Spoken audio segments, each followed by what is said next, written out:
आपने जो बोला कि आने वाला समय 27, जैसे पहले भी मेरी बात हुई थी कि 26 में ये सारी चीज़ें होंगी, जो लास्ट पॉडकास्ट किया था तो उसमें भी बोला था, और एग्जैक्टली वैसी चीज़ें 26 में भी हुई है। और अभी भी बापूजी ने जो बोला है, जो आप भी बता रहे थे कि 26 से 29 तक बहुत ही डेंजरस टाइम आने वाला है जी। तो ये क्या टाइम आएगा और कैसी चीज़ें हम देखेंगे? जी, देखिए बापूजी की बहुत सारी फेमस वीडियोज़ है जिसमें बापूजी ने भारत को कैसे बचाएंगे ऐसे पार्ट 1 पार्ट 2 करके कहा है। बापूजी ने उसमें बहुत सारी प्रेडिक्शंस दी है। अभी रिसेंटली बापूजी ने AI, एलियंस, बहुत सारी चीज़ों के बारे में खुलासा किया। जैसे हम अभी अमेरिका की तरफ से भी देखते हैं कि बहुत सारे एलियंस की बात आ रही है, तो बहुत सारी चीज़ें हैं। अगर शॉर्ट में कहूँ तो येस, क्रूशियल टाइम बहुत है धरती के पास, क्योंकि धरती के पास अब समय नहीं है। हम जब भी बोलते हैं कि धरती के पास समय नहीं है, लोग सोचते हैं प्रेडिक्शंस हम कर रहे हैं। बापूजी कोई एस्ट्रोलॉजर या कुछ ऐसा नहीं जो प्रेडिक्शंस कर रहे हैं। वो एक विजन देख रहे हैं। वो अपनी दिव्य दृष्टि से आने वाला समय टटोल रहे हैं, देख रहे हैं कि ये समय ऐसा क्यों।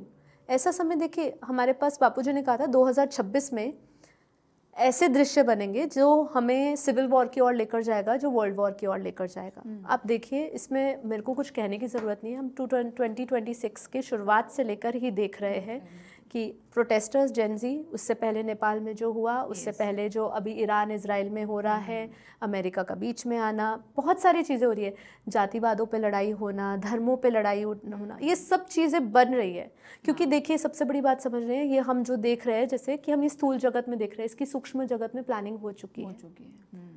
ये सब चीज़ें पहले से वहाँ पे घटनाएं घट चुकी है, सब तैयारियां हो चुकी है। तो बापूजी अपनी दिव्य दृष्टि से बताते हैं कि ये होने वाला है 2027 में। और भी इससे भी ज़्यादा प्रॉब्लम्स आ सकती है। लोकतंत्र हिलेगा, देश हिल जाएंगे, इकोनॉमी हिल जाएगी, अस्त व्यस्त हो जाएगा, बीमारियां आ सकती, प्रकृति के प्रकोप से कौन बचेगा। चलिए मैं बाकी सबको न्यूट्रलाइज कर दूं कि चलो बाकी सब मैन पावर है। कि अगर हम कुछ भी, लोगों की चेतना अचानक से जागृत हो जाए, लोगों को समझ आ जाए, डर आ जाए, तो शायद वो बंद भी हो जाए। लेकिन प्रकृति से कौन बचेगा, क्योंकि वायुमंडल जो है ना, विचारों से खराब हो चुका है। देखिए, कभी भी जब युद्ध हुआ, त्रेता युग समझो या आज कलयुग समझो, तब युद्ध किस लिए हुआ? युद्ध क्यों हुआ? जब मंत्रा के ने जो केकई ने गलत सुना मंत्र है, ठीक है, रावण ने शूर्पणखा का सुना तो गलत सुना, तो ये सब घटनाएं घटी, ठीक है। तो आप समझिए, ये जब इसमें भी अपना महाभारत में भी अगर हम समझें, शकुनी की बात अगर दुर्योधन ने मानी तो गलत सुना, सब गलत सुनना, विचार करने से देखा जाए विनाश हुआ है।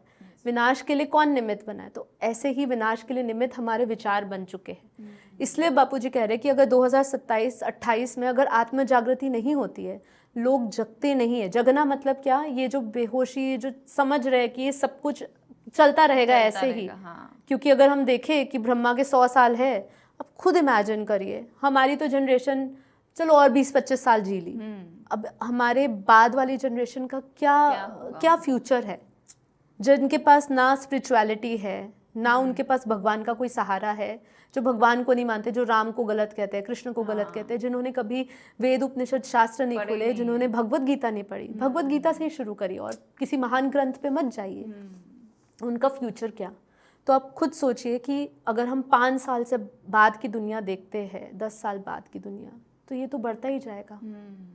तो बात बस यही कह रहे हैं बापूजी कि 2029 में अगर आत्म जागृति नहीं होती है, 27-28 क्रूशियल तो रहेगा ही देश की तरफ से, लेकिन आपको उस आत्म जागृति अगर हो जाती है और आत्माएं ये परम शांति से जुड़ती है। परम शांति क्या है? ये भी एक प्रश्न आएगा शायद लोगों का आगे, कि यही योग बापूजी सिखा रहे हैं कि अगर हम ये वाइब्रेशंस फैलाते हैं, है ना, परम शांति इज, जैसे हम ओम शांति बोलते हैं, ओम शांति मतलब त्रिदेवों को हम जोड़ते हैं। जो परम शांति, वो परम धाम की सर्वोच्चम ऊर्जा है। अगर हम अच्छे वाइब्रेशंस, ज्ञान के वाइब्रेशंस, ज्ञान का बीज डालना शुरू करते हैं लोगों में, तो अवेयरनेस के साथ साथ ये युद्ध रुक सकता है या लेट हो सकता है। एनर्जी वर्क करती ही है, डेफिनेटली पॉजिटिव एनर्जी से वो फर्क आता ही है। ये तो प्रूफ किया हुआ है ना। जैसे मेडिटेशन में एक पूरा सर्वे हुआ था जिसके अंदर 4000 मेडिटेटर्स को बिठाया था, ठीक है, अमेरिका में हुई थी ये रिसर्च। ईयर तो मुझे याद नहीं है, लेकिन 4000 लोगों को बिठाया था, मेडिटेशन किया था, शायद ट्रांसेंडेंटल मेडिटेशन उन्होंने कुछ अपनाया था। और उसमें जब उन्होंने योग में बैठे सब, तो तो पाया कि उनका जो 3 दिन के बाद उसमें क्राइम रेट कम हुआ, बहुत सारी चीज़ें कम हुई, जो भी हम देख रहे हैं देश में जो भी अस्त व्यस्त था वो सब वाइब्रेशनल लेवल पे चेंज हुआ। तो मतलब ध्यान योग काम करता है, लेकिन उस ध्यान योग को समझना, करना, सही तरीके से अडॉप्ट करना वो बहुत ज़रूरी है। सबसे पहले तो आपको अपने विकारों से लड़ना होगा, वासनाओं से लड़ना होगा। योग नहीं लग सकता है, जितना मर्जी कहो।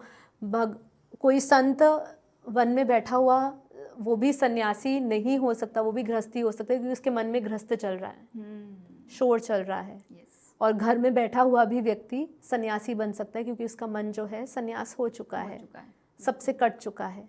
तो यहाँ कहने का मतलब यही है कि ये ज्ञान जो बापूजी दे रहे हैं, ये सब आत्म जागृति का दे रहे हैं, और यही कह रहे हैं कि अगर लोग जग गए तो फिर समझिए कि लोक कल्याण हो सकता है, परिवर्तन हो सकता है। फ्रॉम द डे वन बापूजी कहते हैं कि परिवर्तन ही करना है, अच्छा परिवर्तन हो, कल्याणकारी हो।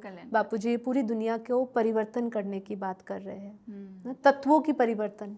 ये सब्जेक्ट बहुत फैसिनेटिंग लगता है कि एक तो क्वांटम फिजिक्स और मैट्रिक्स, तो पहले तो मुझे समझना है कि सनातन का और मैट्रिक्स का कैसे आप कनेक्शन बिठाओगे, और क्या हम रियली मैट्रिक्स में जी रहे हैं आज भी, मतलब वो स्टिम्युलेशन में है क्या हम? कभी कभी मुझे भी क्वेश्चन आता है देख के कि क्या एक स्टिम्युलेशन है क्या, जैसे हम अभी गेम बना रहे हैं कि जैसे गेम में लोग जीने लगे हैं, तो क्या हम भी वैसे ही है जैसे पुराने कहावत थी ना कि ये एक रंगमंच है और हम सारी कठपुतलियां हैं। बिल्कुल। तो इज इट ट्रू कि एक मैट्रिक्स है और हम एक स्टिम्युलेशन में जी रहे हैं? बिल्कुल। देखिए, अगर आपको इतना एहसास है ना, तो आपको सच्ची में बधाई देने के पात्र हो आप, क्योंकि कई लोग बस बेहोशियों की तरह जी रहे हैं, उनको ये होश ही नहीं, मतलब जागते हुए वो बेहोश की अवस्था में है। क्योंकि जिसको मैट्रिक्स आज विज्ञान कह रहा है, क्योंकि विज्ञान की प्रयोगशाला है ना बाहर चलती है, आध्यात्मिकता की प्रयोगशाला भीतर चलती है, ठीक है।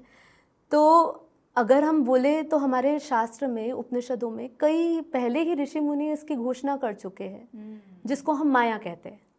वो मैट्रिक्स कह रहे हैं और ये माया है।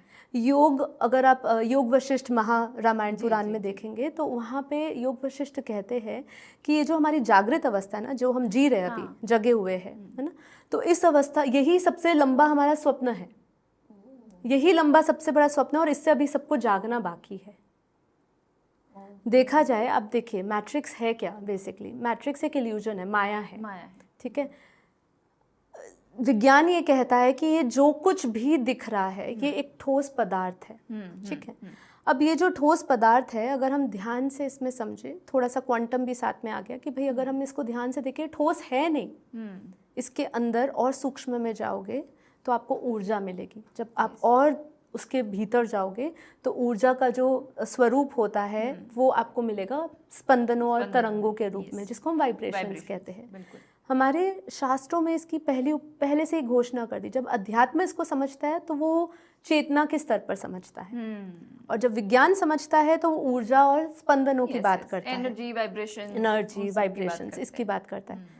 दोनों एक ही तरफ जा रहे हैं, बस रास्ता अलग अलग है ना। तो बात यहाँ पे यही आती है, हमारे शास्त्रों में ही कहा कि भाई ये जो है, हमारे आदि शंकराचार्य जी ने कह दिया कि भाई जगत मिथ्या, ब्रह्म ही सत्य है। जो भी इन आंखों से दिख रहा है वो असत्य है, और ब्रह्म ही सत्य है जो इन आंखों से नहीं दिख रहा है, ठीक है। अब यहाँ पे यही बात आ जाती है ना कि हमें हवा भी नहीं दिखती है, हाँ? पर वो है। अब वाईफाई है, ठीक है, अब वाईफाई आपको दिख नहीं रहा है, लेकिन कौन वाईफाई के सिग्नल को कनेक्ट करेगा? जिसका डिवाइस चालू होगा, पर दिख नहीं रहा, तो अब रिसीवर बनना पड़ेगा। हाँ, अब न्यूटन्स ने ग्रेविटी निकाली। अब आप मुझे बताओ कि ग्रेविटी दिखती है? नहीं दिखती, पर मानते हैं ना। तो बस यही माया है कि भाई जो कुछ भी दिख रहा है ना वो असत्य है, क्योंकि वो मिटने वाला है, और हम ये जितना जल्दी समझ जाए ना उतना अच्छी है। विज्ञान कहता है, देखिए मैट्रिक्स 1999 में ये मूवी रिलीज हुई थी, मैट्रिक्स, ठीक है। अब जब ये मूवी रिलीज हुई थी ना, तो उसमें था एक सीन जिसमें मैट्रिक्स से बाहर निकलने के लिए लाल गोली दी जाती थी, है ना। अब यहाँ पे अगर हमें अध्यात्म क्या कहता है, अगर आपको मैट्रिक्स से निकलना है ना, तो वो है जागृति। हम स्वप्न में होते हैं, रात को सो जाते, गहरी नींद सो जाते, सुषुप्ति अवस्था में भी अगर सो जाए गहरी लंबी अवस्था में, गहरी नींद में, जहाँ मन भी सो जाता है, फिर भी जब हम उठते हैं सुबह और बोलते हैं कि आज तो नींद में आनंद आ गया, बहुत। अब वो आनंद बताने वाला कौन था, अगर जब मन भी खत्म हो चुका था उस अवस्था में, कौन था? वही चेतना है। तो जहाँ पे कहीं ना कहीं विज्ञान पूर्ण विराम लगाता है, हाँ, वहाँ पे हमारा अध्यात्म अध्यात्म चालू होता है।